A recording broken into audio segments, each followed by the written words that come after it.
I truly believe that the maintenance department is the most important department in all the district. We do framing, we do remodeling, we do replacing floor tile, carpet.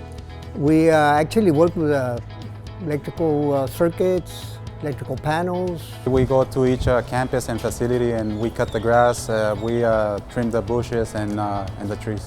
We check for hot water and water heaters in the kitchens, replace faucets all around campus, classrooms, kitchens.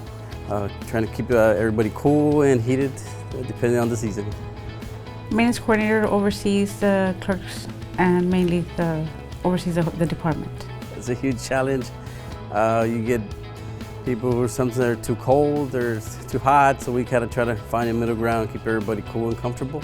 We are on call 24 hours. Sometimes they call us, we had a power outage, you need to go show up, and literally we'll drop what we're doing to show up. We will get calls on weekends, holidays, after storms, during bad weather, or we'll always have a crew available. If we had no plumbing, I think buildings wouldn't be able to be occupied. You could have the best teachers in the world, the best superintendent, the best principals in the world, but if the facilities aren't up to par, they would shut us down. As far as how we base the priority is anything that has to do with our students. Anything having to do with our students. If we have work orders that come in through the students or that kind of affects our students, we need to get that done first.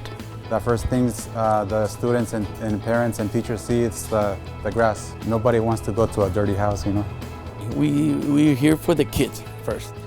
That's our priority. The priority is our kids and our staff. Hey, we'll get shocked every now and then, but that's just part of our job.